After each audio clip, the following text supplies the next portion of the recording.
Hi, good morning. Before we get started on today's session, I've been asked to make a couple of announcements.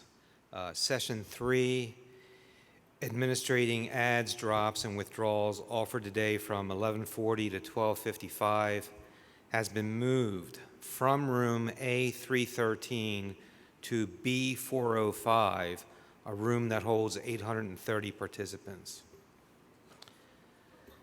Session 29, R2T4 and credit hour programs from 11:40 to 12:55 has been moved from B405 to room A313. So there's been a room swap.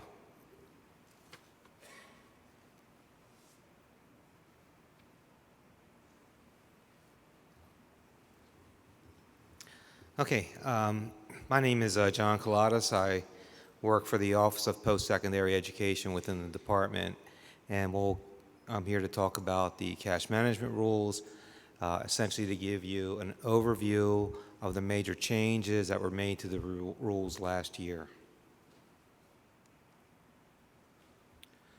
Now, in this presentation, I've divided it into two sections. The first section deals with debit card provisions, and the other section deals with some other miscellaneous changes we made to the existing cash management rules. Now, a major impetus for doing the rulemaking stemmed from reports from student consumer groups, student advocacy groups, the GAO, our own Inspector General, and other federal reports concerning some troubling practices that were happening with debit cards or campus-issued debit cards. And what we tried to do during the rulemaking and through the rulemaking process is try to address some of those troubling practices. And in this overview slide, you can see that some of those areas, and we'll delve into that a little bit more as we go through the presentation, but students did not have or did not always have convenient access to their Title IV aid. They were charged uncommon or excessive fees.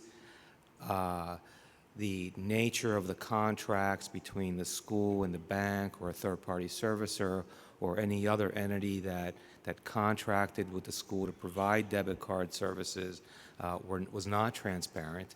It was simply between the school and the provider. So those are the major points. Most of the regulations took effect July 1, 2016. There are some disclosure provisions that take effect July 1, 2017, and we'll go over those too. So without getting into too much detail right now, I mentioned the troubling practices, but by and large, those practices occurred more frequently in an arrangement where a third-party servicer had contracted with the school to provide disbursement services, namely disbursement of credit balances and the issuance of either debit cards or prepaid cards to its students. So we structured the rules so that there's a few more requirements and provisions regarding what we call a T1 arrangement, or an arrangement where a third-party servicer is involved, as opposed to an arrangement where there is no third-party servicer. It's an arrangement strictly between the institution and a bank or another financial provider.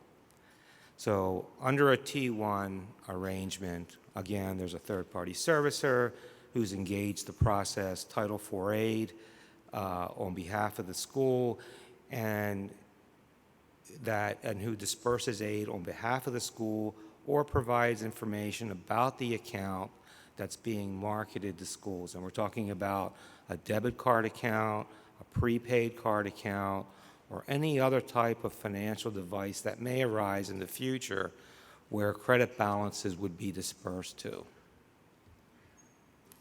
So under a Tier 2 arrangement, the The contract, again, is simply between the school and a bank or another provider. The school is actually making the Title IV credit balances under this arrangement. The other party is not handling in any way any Title IV funds. So that's the basic distinction between a Tier 1 and a Tier 2.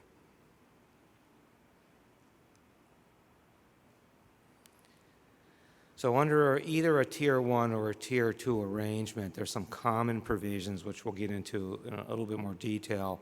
But on this slide, you can see that for both Tier 1 and Tier 2, schools are required to provide the student a menu of options, and that's what we call a choice menu on this slide.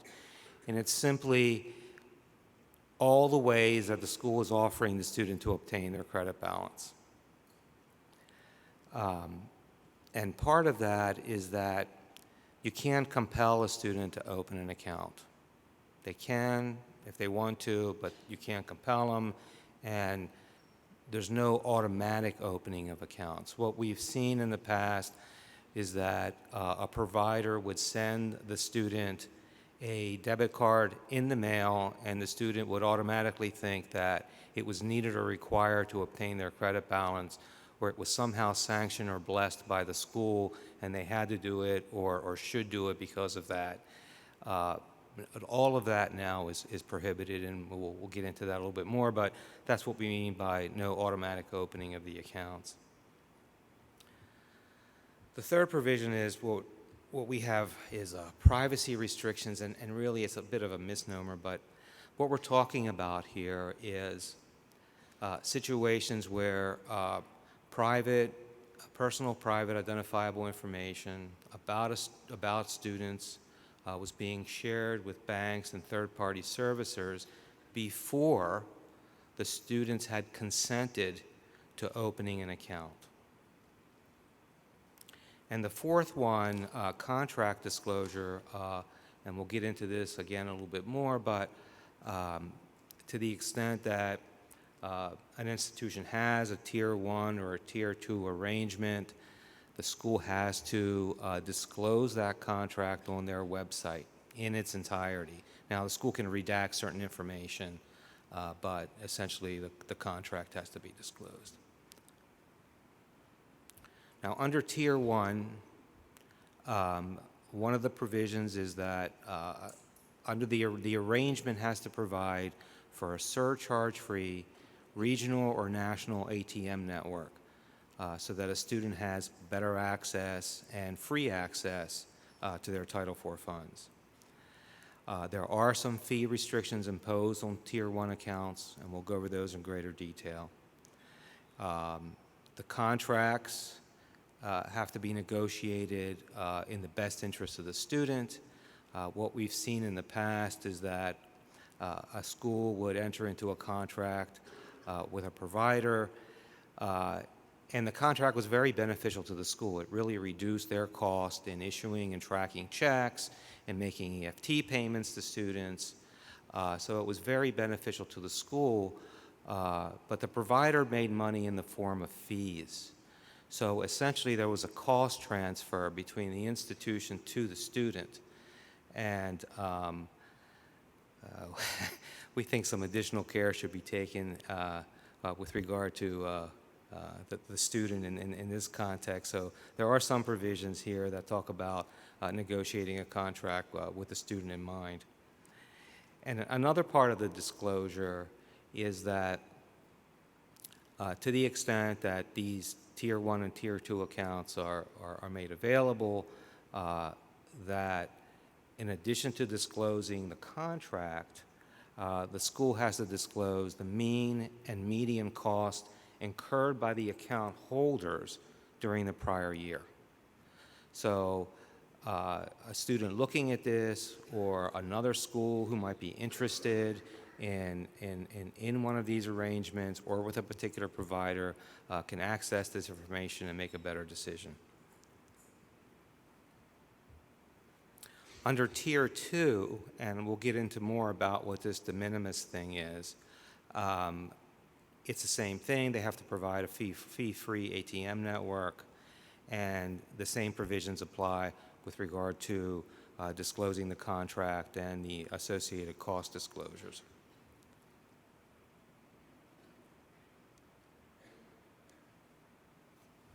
Okay. On this slide, you can see in more detail some of the problems that we encountered that gave rise to the department promulgating a provision for student choice. Students were being forced to use preferred accounts or the accounts that were being marketed under these arrangements. The schools were pushing these accounts. That's what we mean by neutral actors or not being neutral actors. In some cases, they were giving biased or misleading information to students. In any event, what we tried to do is create a situation where the student will be presented with what we call on this slide a menu of options, but it's essentially all of the ways, like I said before, that a student can get their credit balance. The first option on that menu has to be the student's own account. So to the extent that a student has an existing account, they can choose it if they want to, and it should be the first item. The other items would be all of the accounts that the school is offering under a Tier 1 or a Tier 2 arrangement. Now, a third option might be a check. Now, it's up to the school to decide whether they want to list a check as an option or not. We've gotten some comment from schools. Some schools don't want to do it to try to encourage a student to pick an electronic option. Other schools argue that their particular populations prefer a check. So it's really up to the school. However, I would say if you don't include a check as an option and the student doesn't select either their own account if they don't have one or the account that's being marketed by the school still has the responsibility to meet the 14-day credit balance requirements. So if there's no choice by the school, you still need to pay the student within 14 days, which in most cases means you have to issue a check. So what I'm saying is whether it's on the menu or not, you might run into circumstances where you still have to issue checks.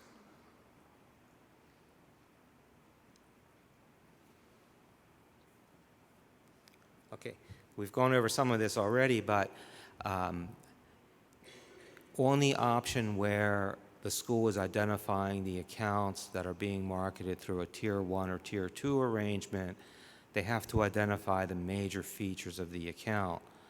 What are the terms and conditions of the account? And if the student wants additional information about the account, a link to where that additional information can be obtained so that a student can make an informed choice about whether they want to select and keep their current account or go with the account that's being offered by the school. It might be better. Those things have to be identified.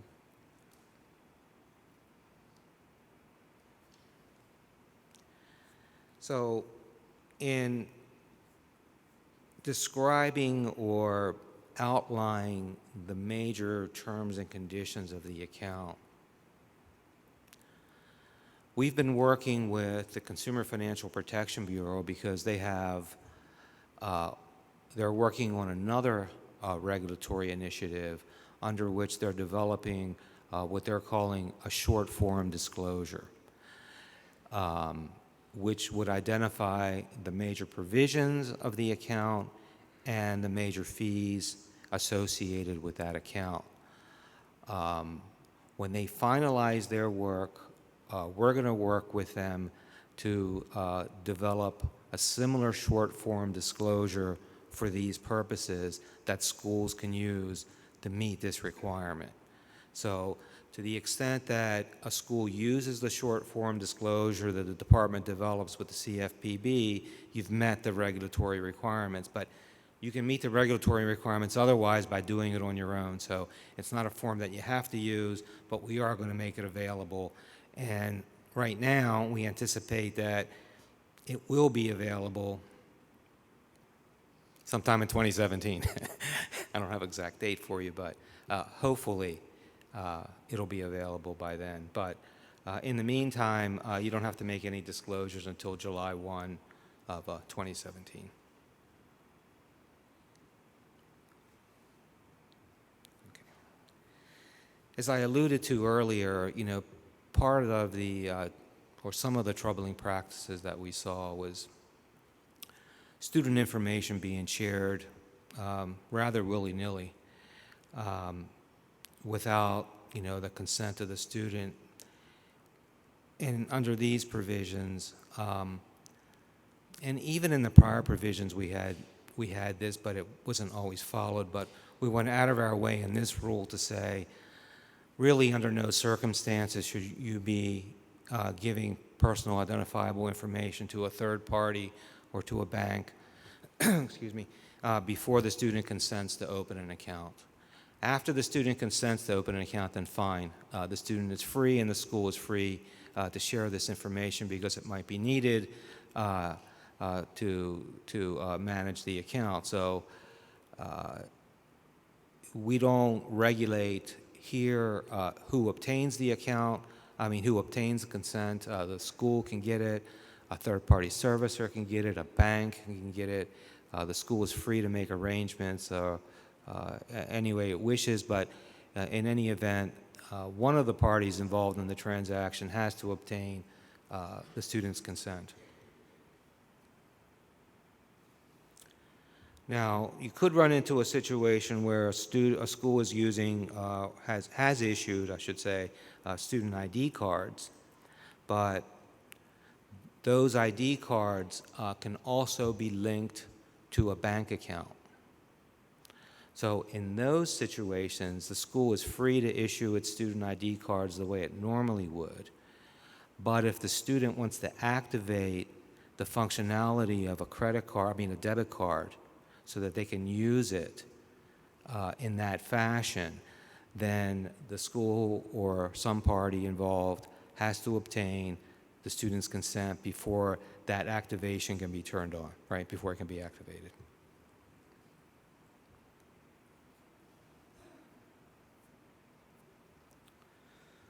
Another issue, as you can see on this slide, was excessive fees or uncommon fees that were being charged to students. And the first one, dealing with ATM access, we ran into several, I would say many, situations where there was one ATM on pretty large campuses, and when the financial aid office made credit balance disbursements, there was a run on the ATM, which ran out of money, forcing the students to go off campus to non-network ATMs and incur fees, and which is one of the reasons, if you noticed on the prior slides, that we would require regional and national surcharge-free ATM networks to try to avoid the situation where if a student had to go off campus, at least there was a chance that there's an in-network ATM where they wouldn't be charged some fees. Another troubling area was this point of sale fee, which was a 50-cent fee for any ATM, any PIN-based transaction that the student did. That's prohibited under these rules. The other area deals with overdrafts, and we saw many instances where a small overdraft would create hundreds of dollars in overdraft charges for the students, and that's really not necessary, and there's certainly ways to prevent that. And typically, in a prepaid card arrangement, overdrafts don't occur. So under a Tier 1 arrangement, overdrafts are prohibited. I mean, it's, and when I say prohibited, and this is for all of these fees, it's not that we're regulating a bank or a school or anyone else to say that these charges can't occur. What we're saying here is that if you have an arrangement where they do occur, the student can't be charged.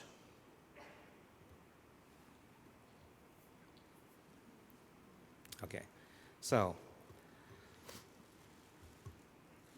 only T1 arrangements are subject to the fee restrictions.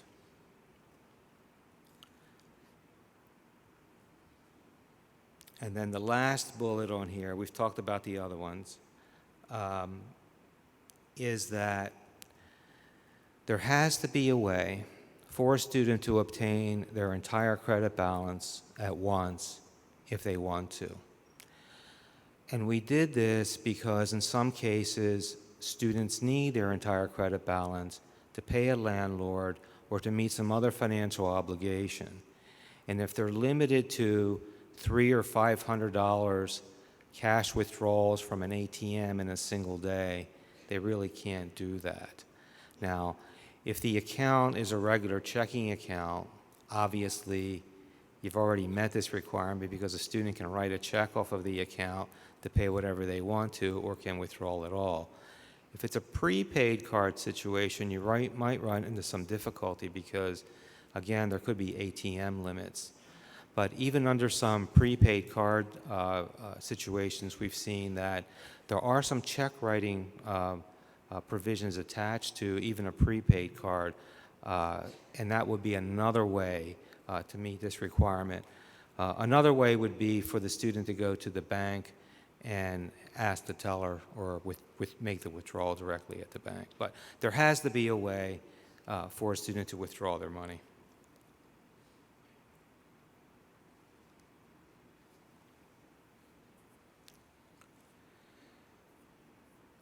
We've talked a little bit about the disclosure provisions, but essentially, you know, under the prior scheme, the contracts were private. Under these current rules, they have to be disclosed. Again, the school can redact some private information or from the contract before they disclose it, but it has to be posted on their website, and the school is required to report the URL or the web address to the department. If you go back to electronic announcement 2 under the cash management tab, on July 1, 2016, we posted the announcement essentially saying that you have to provide the URL to the department and you have to post the contracts by September 1, 2016. So anyone who had a contract at that time should post it. If you enter into an arrangement or you substantially change an existing contract, then you're required to post it on your website within a reasonable time. And we don't specify what that is, but we expect the schools to do it, you know, fairly quickly. The department is going to be maintaining a central database of all the URLs, so to the extent that any student, researcher, or school wants to take a look at contracts that have been negotiated with particular parties or between particular parties, they can go to our website, obtain those URLs, and do whatever research they want to do.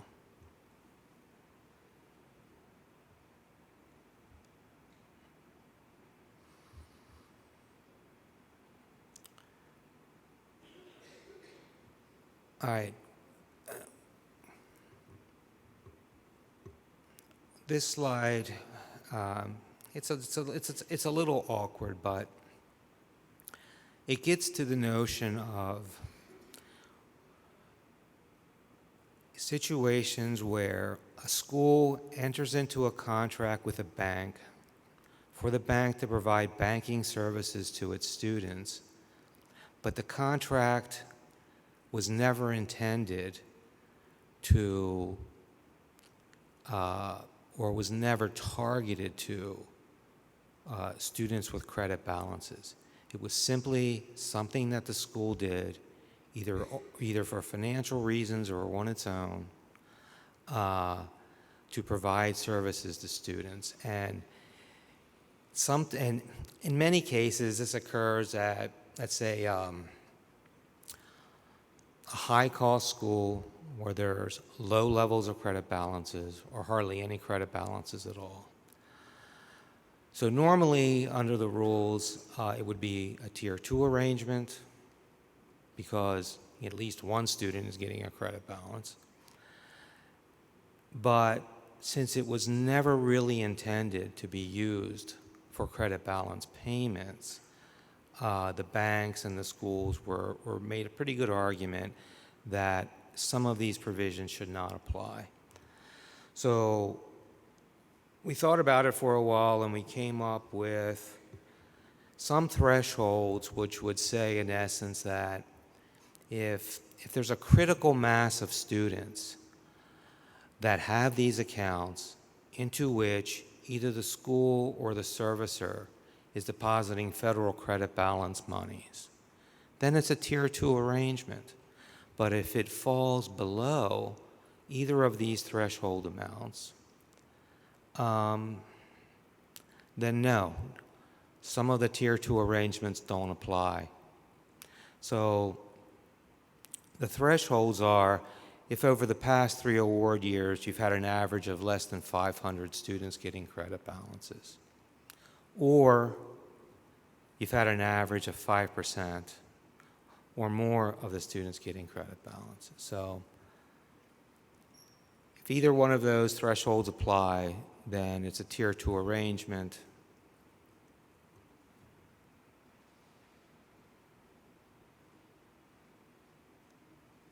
Yep. Okay. Getting back to the disclosures, we talked about the cost disclosures a little earlier. Again, these begin on July 1, 2017. And the cost disclosures have to state, one, the total consideration that is paid or received by the parties under the contract. So it's how much you're paying for the contract, or if the party is paying the school for the privilege of marketing the account to your students, then you have to say what that consideration is. And like I said before, the number of students who have these accounts and the mean and median cost that the students incurred or the account holders incurred for that account. Now, we published recently Dear Colleague Letter DCL 1616, which gives schools and account providers several options for determining how to calculate the mean and median annual costs. So there's various ways you can do it. It's detailed in that DCL, and I encourage you to read it.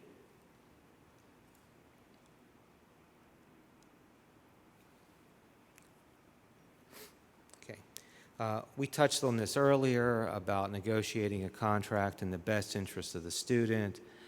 And essentially what we're talking about here is simply reviewing the terms and conditions of the contract to see that it is still competitive with market conditions, that to the extent that there are any technological changes that have occurred in the meantime, that you might want to take advantage of that and renegotiate or enter into a new contract.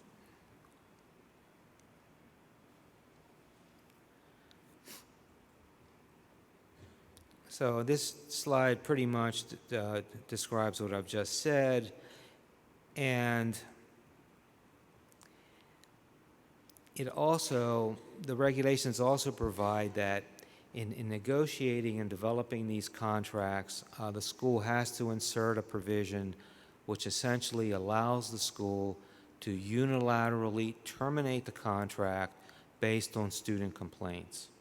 So if you've entered into a deal and it's not a good deal for your students, or they don't perceive it as a good deal, and you get a lot of complaints, then the school can terminate that contract.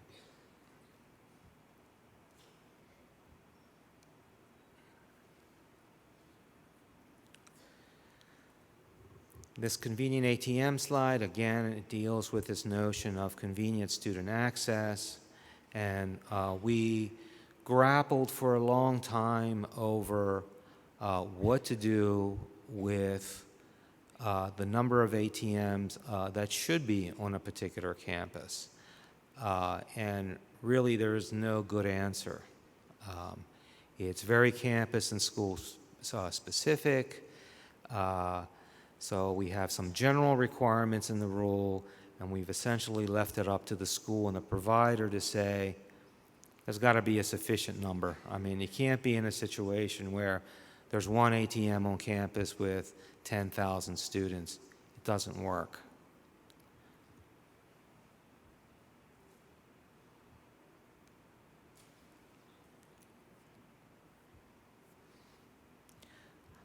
Another provision in the rule deals with the department's ability and authority to make direct payments directly to students.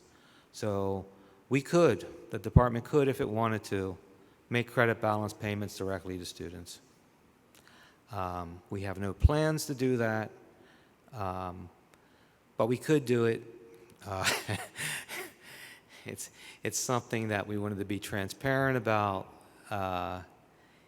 It would definitely change the landscape of how we've traditionally worked with schools, so it would be a pretty radical move on the part of the department. But other agencies have done it. Treasury has done it. Social Security has done it. It's something that some consumer groups have really advocated the department to do.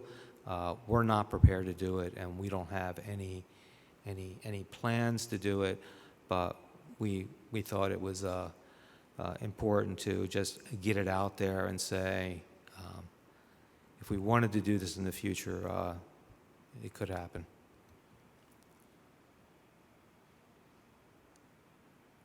Okay. With that, let's move to some of the other provisions. And here's a laundry list of what they are, and we'll be talking about them in more detail. The first one, risk of loss. We have a current provision that says a school can only use Title IV money for its intended purpose, and that is making disbursements to students. Can't use it for collateral. They can't use it for any other reason. We've added to that provision to say, and by the way, you can't risk the loss of federal funds. And what we're getting to here is sweep accounts. And a sweep generally is an overnight investment. So many schools have sweep arrangements with their banks, and typically it's a good thing, because under a sweep arrangement, every night funds are withdrawn from the account, deposited overnight in an investment fund or some investment instrument, and any interest earnings on that investment go back to the school. So it's a way for the school to make some money on funds that would otherwise be idle. So it's a good strategy for the school. The only problem that we have with it is that to the extent that federal funds are being swept overnight, there's a risk of loss. There could be liens attached to those funds. The investments could result in a loss. So there's a general prohibition on that under these rules, that to the extent that you have a sweep arrangement, and that's fine, you can do whatever you want with your own money, just make sure there's no Title IV monies that you're sweeping. Now, if you have credit balance monies in your operating account, either because you've made a disbursement and created a credit balance and you haven't made that payment to the student yet, Or you have the student's authorization to hold credit balances. You have credit balances in your operating account. Those are Title IV funds. You have to make sure that when you do your sweeps, that those funds are not included.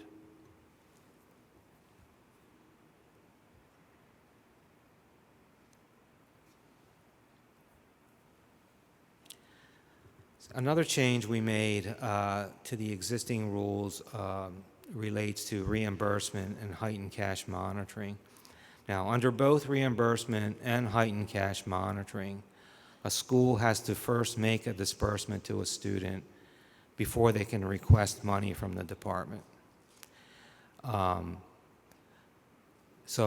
before that request can be made under strict reimbursement, or what we call HCM2, the school typically has to provide some documentation to the department that the disbursements were valid before the department will release that money.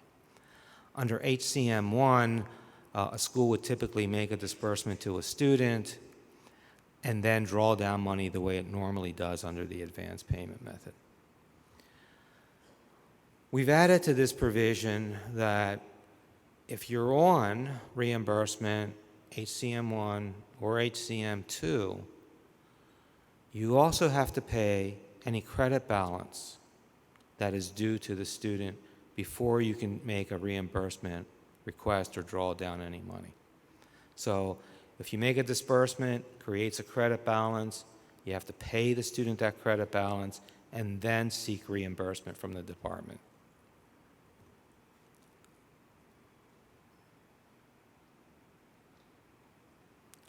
Now, I just want to be clear, because we get a lot of questions about this, is that schools that are on the advance payment method that voluntarily make disbursements first and then draw down money, these provisions do not apply to you because you're on the advance payment method.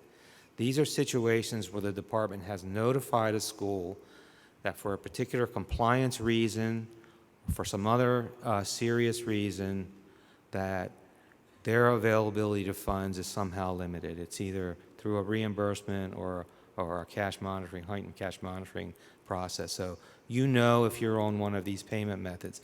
Otherwise, most schools are on the advanced payment method, and if you voluntarily exercise this, I'll pay the student and get the money later, these provisions don't apply.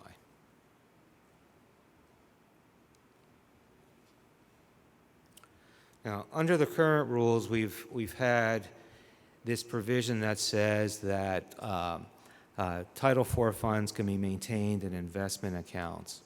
Now, typically, what we have is this notion that the account into which the department transfers funds, or what we call the federal account, has to be an interest-bearing account insured by the FDIC, blah, blah, blah. And we also have a provision that that account could be an investment account. And I haven't been able to determine, well, this has been around for a long time, why we allowed that to begin with, because typically you shouldn't be investing funds that you normally have to disperse in 3 days. It didn't make a whole lot of sense. The only sense I could make out of it was that perhaps this was a remnant of some Perkins loan provisions regarding the revolving fund, because in that case, you could envision a scenario where an investment account could be a good instrument to have for Perkins loan funds. But since that program is going away, we've eliminated the investment account provision.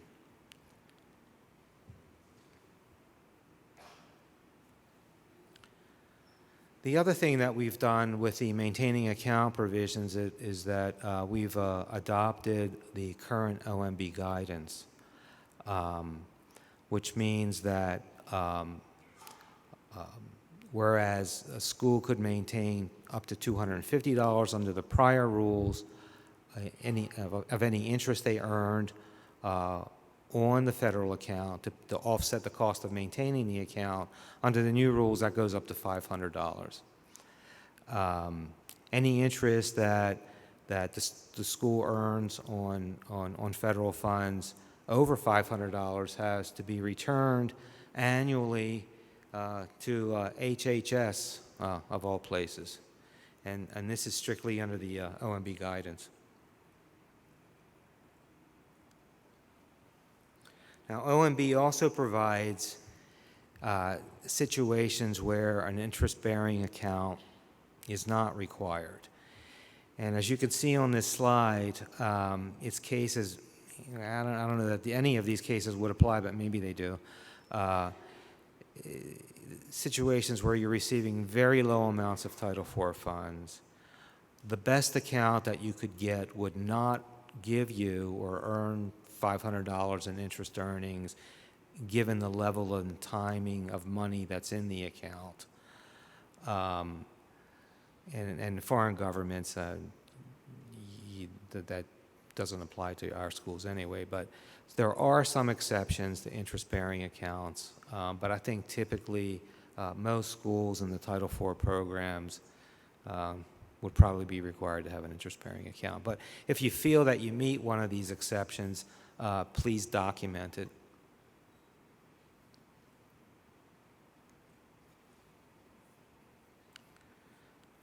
For foreign schools, we've made it a little bit easier for foreign schools, and typically these are schools that obtain direct loan funds from the department. As I said before, typically the federal account has to be FDIC insured or insured by the NCUA.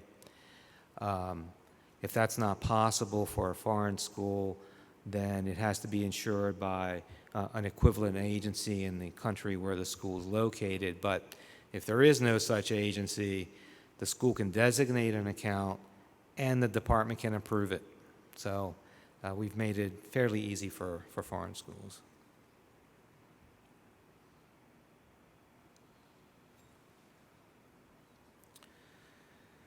Now, we have a current provision, and we've had this for a while too, and that is this notion about making disbursements by payment period. That's nothing new. However, what we've added to these new provisions is this notion that you should be matching charges on a payment period basis to aid made on a payment period basis. And what we're getting at is situations where a school would charge a student all the tuition and fees for the program up front. So let's say you had a situation, it's 2 semesters, tuition for the year is $20,000, and that entire $20,000 is charged up front. So when that happens, no matter how much Title IV aid the student gets in the first payment period on the first semester, it's not going to create a credit balance, right? Because it hasn't exceeded the charges that were assessed. That to the extent that any credit balance is created, it's not going to be created until the second payment period, or in some cases, the third payment period. Well, the reason for the credit balance is because the student borrowed additional money for living costs, which are not now available to the student because the school is charging the student up front. So it didn't seem proper to us for that situation to occur. So we're not regulating how a school charges students. What we're regulating here is how a school calculates a Title IV credit balance. So to the extent that a school charges up front, which they still can, to determine a credit balance, though, you have to prorate the charges on a payment period basis. So in the example that I just gave, is $20,000. In determining a credit balance, they could only apply 10. So $10,000 would be the charges. Any 8 over 10 would be a credit balance given to the student at that time. Now, if the program doesn't have substantially equal payment periods like our semester-based example, then the proration occurs through the number of credit or clock hours in the payment period compared to the number of programs in the clock hour or credit hours in the program.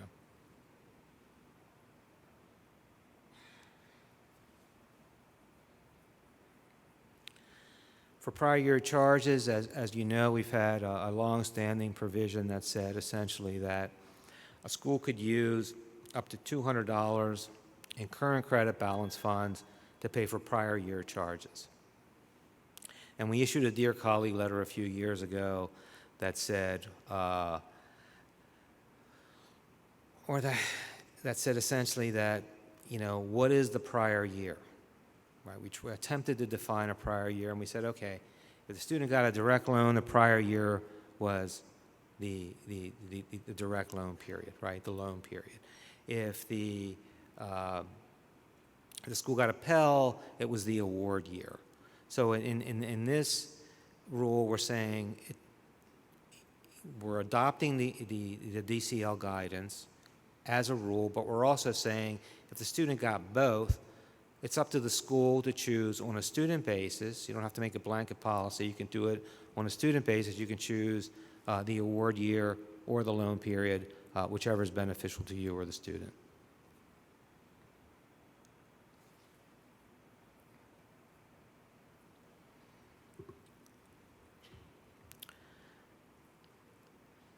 We made some changes to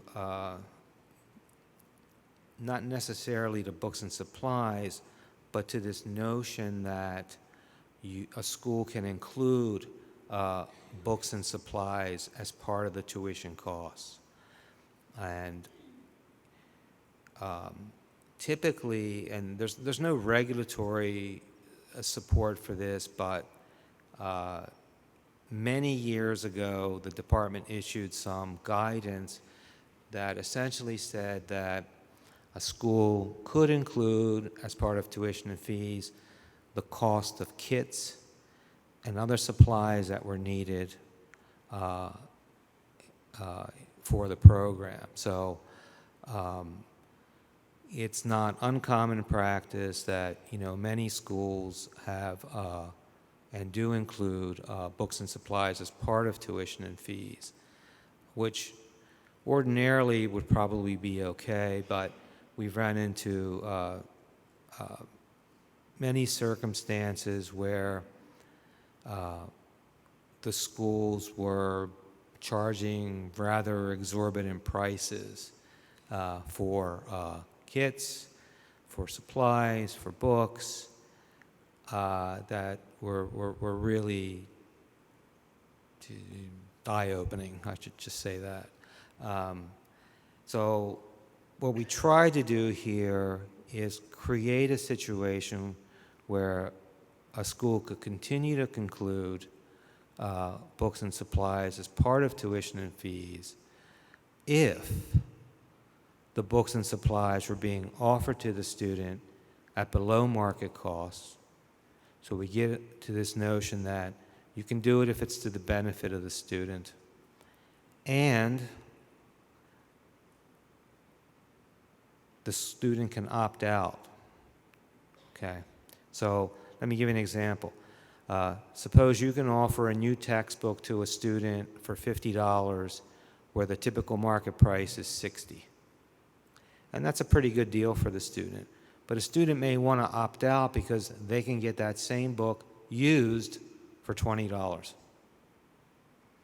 So to the extent that you want to include books and supplies as part of tuition and fees, again, you have to demonstrate in some fashion, and we can talk about that later if you want, what we mean by below competitive market rates. You have to provide those by the 7th day of the payment period, and you have to have an opt-out provision.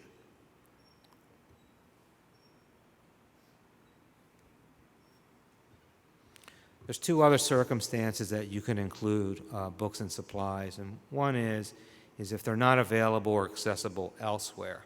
So if they're not generally available in the marketplace, if they're custom materials, if they're specifically designed for your program, if it's an electronic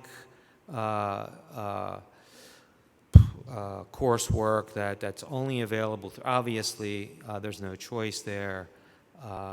You can include those as part of tuition and fees. And then the other reason is that if there's a compelling health or safety reason, and the example that we gave in the rulemaking was A school offers a scuba diving class, and the school maintains the scuba gear in the tanks for the safety of the student. And they typically don't want students bringing their own supplies, for dives of 100 feet or more, and it's probably not a good idea. So in those cases, it's perfectly fine for the school to charge for that.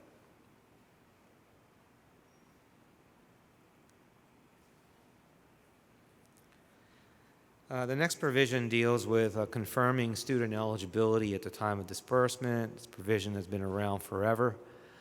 The only thing that we're doing in this rule is affirming the department's current policy that to the extent that a third-party servicer is engaged in dispersing funds, requesting funds, accounting for funds on behalf of the school, that the third-party servicer is as responsible as the school for determining that the student is eligible at the time that a disbursement is made.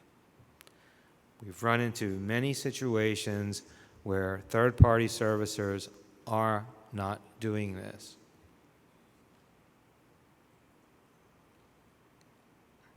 Okay, and with that, I'll open it up for any questions you might have. There are mics by the aisle, or did you just have one? Yeah, in the center aisle.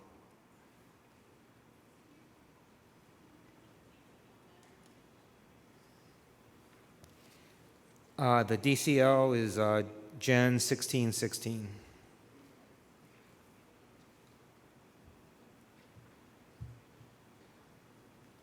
Hi, this question is regarding the fees that we can charge the students on their residual stipend.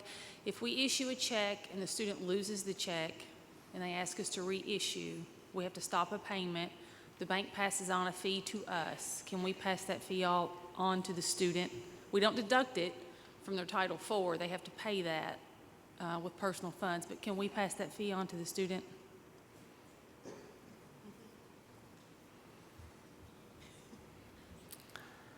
I think so. I mean,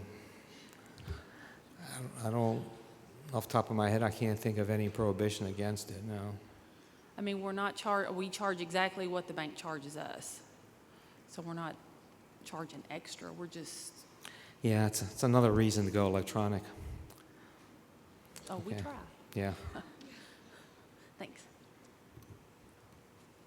Hi, just a fast question about your prior slide there. You said third-party servicers are going to be just as responsible as the institution. Right. So does that, for example, refer to ECSI? We use them as our servicer for Perkins loans.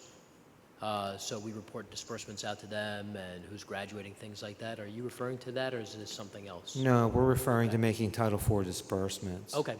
Not Perkins loan collections. Okay, and I'm a financial aid guy, not a finance or business office guy. So just a fast follow-up question to your to the sweep accounts situation. I don't know if my finance office does this or not. Probably not. But so that's predominantly referring to schools that draw down prior to disbursement, correct? Because we draw down after. Oh, I see what you're saying. Yeah. Yeah, if you draw down afterwards, the key is, are any Title IV funds part of the sweep? And if the answer is no, then you don't have any issues. Okay, cool. Thank you. Okay.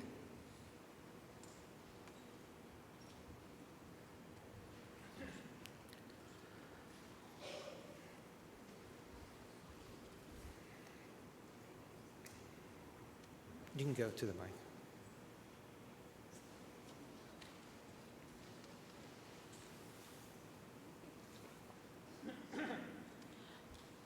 I know you just said you're encouraging electronic disbursement, but we can't require them to have a bank account so we can direct deposit.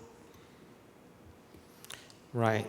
I mean, we would encourage it, but you can't require it. It's, part of these rules, given what we've seen in the past, is student choice. So we like it. We would encourage it. I know schools like it, but unfortunately, we're not at the point now where we're ready to say, although some of us would like to, you have to have a bank account of some sort or a device such that funds can be transferred electronically into. We would like to get there at some point. We're not there yet.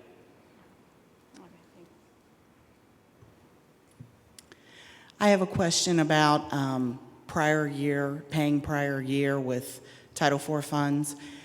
There's a point of confusion at my institution, and one train of thought is that it is limited to $200. Another train of thought is if the student signs and gives you permission, like they have to do for certain things, to use their Title IV funds in whatever amount to the prior year, that's okay. So which one is it? It's the first one. It's an absolute $200 limit. You cannot get the student's authorization for that. Okay, thank you. Yeah, don't do that. Yeah, no. Okay. Yeah.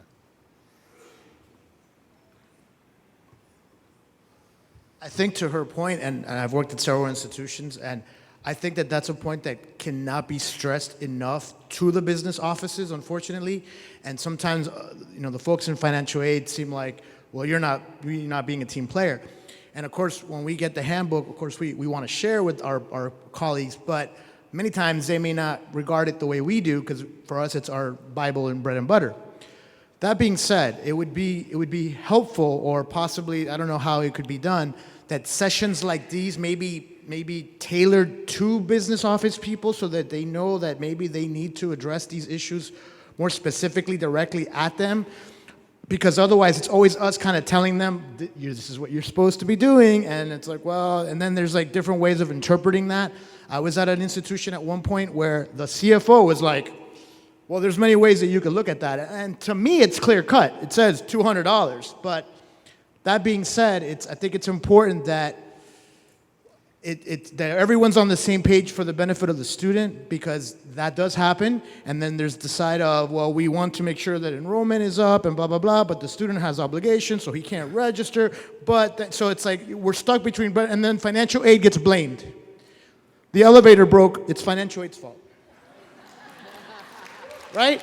So what I'm just trying to say, and I'm sure I have people from both sides in this audience, not trying to be the bad guy, not trying to get myself out there, but my main point is that $200 thing, when it first came out, it was more than like 10 years ago, it kind of was under the radar. Like, at least, I went to one presentation, David Bartnicki talked about it, he covered it, whatever, but what I'm saying is it wasn't stressed out enough to the right people. And then when it's us telling them, it's like, well, you guys don't know accounting. You don't know what we're talking. We have all this debt. We were in a hole. So my final point is that it would be great to, like, somehow have a way of really getting you all or the department to get it on their side. Like, it's not us telling them. Thank you. I'll have a little chat with Nakubo.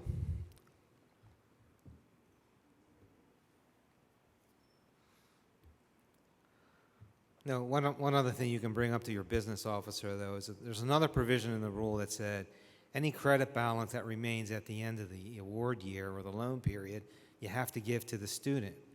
That reinforces the notion that you can't hold credit balances, right? Remember, the money is authorized for a year, for a particular year. It's not to be used in subsequent years. And in fact, even with the $200, we're on a really slippery slope anyway. We shouldn't be authorizing anything. But we wanted to give the school some way of, and let's say you had a situation where there's a nominal amount of charges that are remaining in the prior year, and until those charges are paid, the student can't enroll in some institutions, and they can't control that policy. So this is what it was attempting to get around, that policy, to say, yes, you can use some, because a student doesn't have the money, even $200 in some cases. So it would prevent students from enrolling in a school. That's it. That's the only thing it was supposed to do.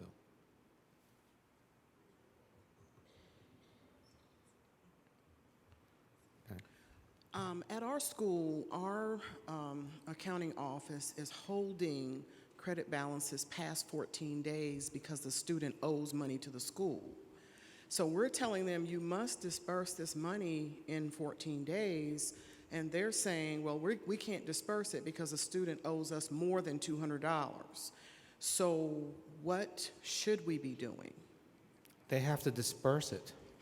That's what I told I mean, if they them, have a but prior year balance that of more guy than go? 200, they got to figure out how to collect that money otherwise. They cannot hold the student's current Title IV credit balance. Thank you. Can I ask one follow-up question? Yeah. How did the department settle on the $200 versus some other dollar amount? I'm just wondering what the thought process was. Yeah, it was $100 and we increased it to $200. Okay, thank you. A few years ago, and we haven't done anything with it since.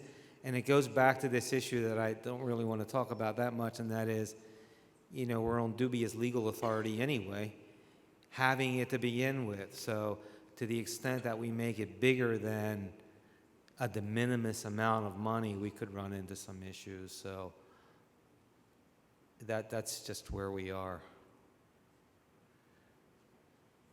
Hello. My question relates to the books and supplies charges.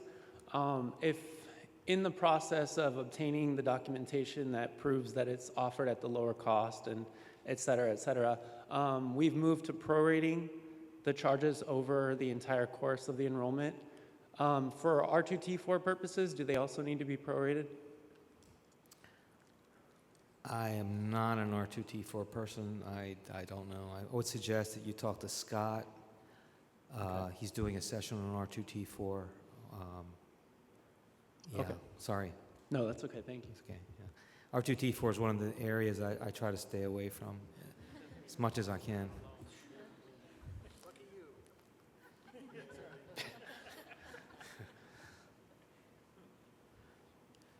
Any other questions? Okay, guys, thanks for coming.